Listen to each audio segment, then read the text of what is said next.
Hello बच्चों, BA first year sociology की class में आप सभी का स्वागत है। फर्स्ट ईयर सोशियोलॉजी में हम सेकंड पेपर पढ़ रहे थे, भारत में समाज संरचना और परिवर्तन। पिछले क्लास में हमने जाति व्यवस्था के बारे में पढ़ा था। जाति का अर्थ, परिभाषा, विशेषताएं और जाति को लेकर के क्या क्या प्रतिबंध और निषेध लगाए हुए हैं और उसको लेके क्या क्या समानताएं, भेदभाव व्याप्त है। आज हम पढ़ेंगे जाति व्यवस्था के परिवर्तित प्रतिमान, यानी वर्तमान समय में जाति व्यवस्था में क्या परिवर्तन आ रहा है, क्या बदलाव आ रहा है। तो आइए बच्चों, हम पढ़ते हैं जाति व्यवस्था के परिवर्तित प्रतिमान या बदलते हुए पहलू।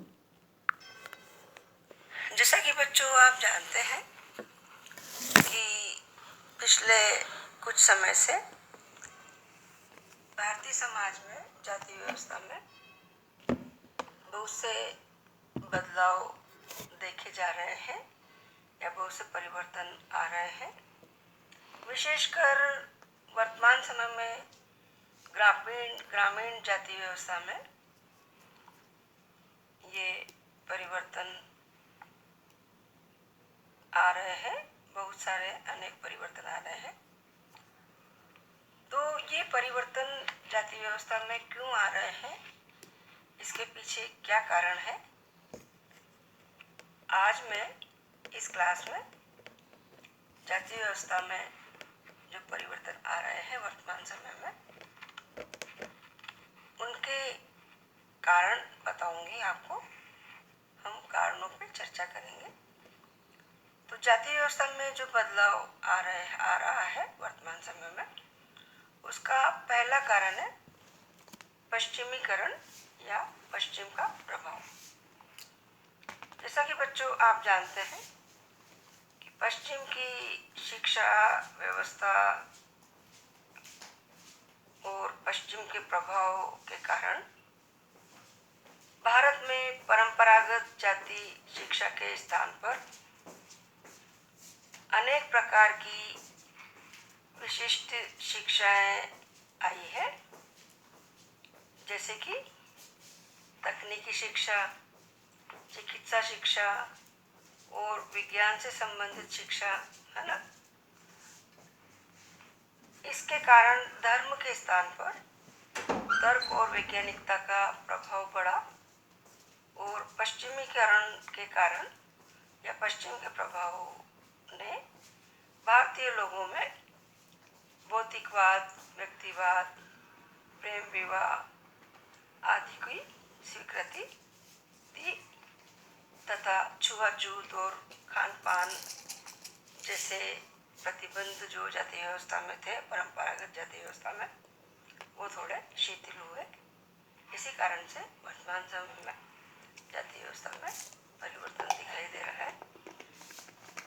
बदलाव का दूसरा कारण है यातायात एवं संदेश वाहन के साधन। जैसा कि बच्चों आप जानते हैं, औद्योगिकीकरण के कारण यातायात और संदेश वाहन तथा आवागमन के साधनों में वृद्धि हुई है। रेल, बस, वायुयान,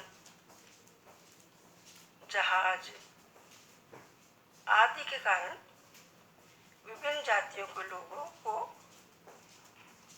सहयात्री बनाकर यात्रा का अवसर मिला, जिसके कारण छुआछूत व भोजन से संबंधित नियमों में कमी बढ़ी या कमी आई तथा लंबे सफर में सभी जातियों के व्यक्ति साथ साथ खाने पीने लगे, उठने बैठने लगे।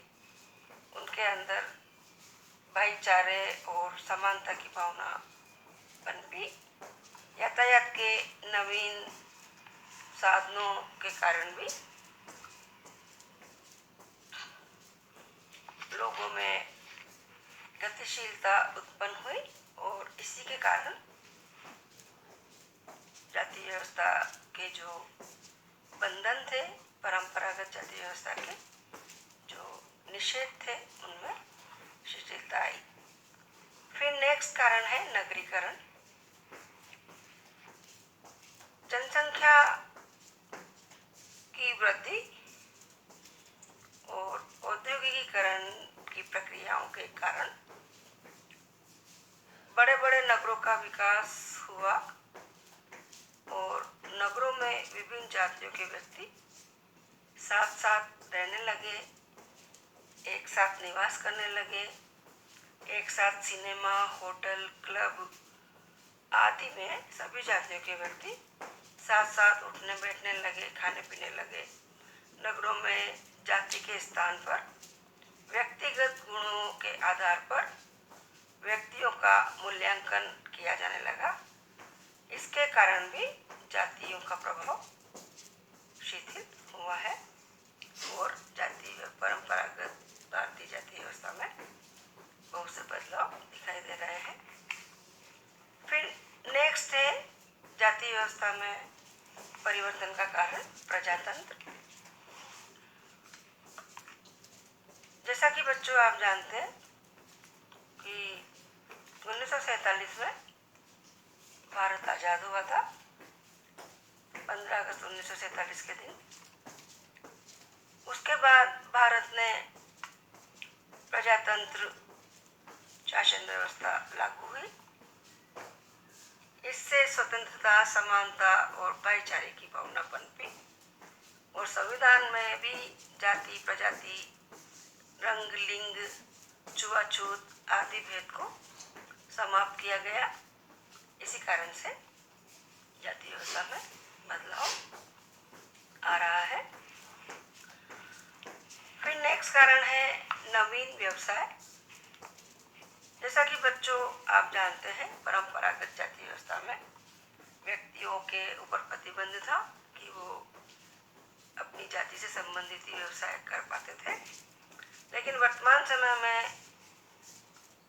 औद्योगिकीकरण, नगरीकरण और शिक्षा के प्रभाव के कारण अनेक नवीन व्यवसाय पनपे हैं, जैसे कि वकालत है, डॉक्टर है, इंजीनियर है तथा अनेक सरकारी व गैर सरकारी विभागों में नौकरियां, जिन पर किसी भी जाति का व्यक्ति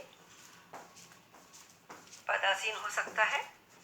यानी इन सभी पदों पर किसी भी जाति का परंपरागत अधिकार नहीं है। भारतीय संविधान के समक्ष सभी जाति के लोगों को समान शिक्षा और समान व्यवसाय करने का समान अधिकार प्राप्त है। किसी भी जाति का योग्य व्यक्ति अपनी योग्यता के अनुसार किसी भी पद पर काम कर सकता है। इसके कारण भी जाति के वंशानुगत व्यवसाय में परिवर्तन आया और जाति के कठिन और कड़े नियमों में शिथिलता आ रही है। फिर नेक्स्ट है औद्योगिकीकरण। औद्योगिकीकरण के कारण भी जातियों के व्यक्ति एक ही कारखाने में, एक ही फैक्ट्री में साथ साथ काम करने लगे। लोग गांव छोड़ करके नए व्यवसाय की तलाश में शहर में आने लगे और वहाँ पर बड़े बड़े कारखानों में सभी जातियों के लोग साथ साथ काम करने लगे। इसके कारण जातीय भावना लोगों में समाप्त हुई और उसके जगह पर वर्ग भावना पैदा हुई। यानी कि विभिन्न जातियों के व्यक्ति अब एक ही मंच से, एक ही राजनीतिक दल व श्रम संगठन के द्वारा एक ही झंडे के नीचे इकट्ठे होकर के अपनी मांगों और हितों को मनवाने के लिए प्रयास करने लगे हैं। इस प्रकार से आपने देखा बच्चों कि औद्योगिकीकरण के कारण भी विभिन्न जातियों में एकता जागृत हुई है। फिर नेक्स्ट है कानूनों का प्रभाव। भारत में समय समय पर अनेक कानून बने हैं, जैसे कि हिंदू विवाह अधिनियम 1955, अस्पृश्यता अपराध अधिनियम 1955, विशेष विवाह अधिनियम 1954 और अनेक अधिनियम जिन्होंने विवाह, खान पान और छुआछूत के परंपरागत विचारों के स्थान पर नवीन विचारों को जन्म दिया और जातिगत भेदभाव खत्म हुए, समाप्त हो रहे हैं।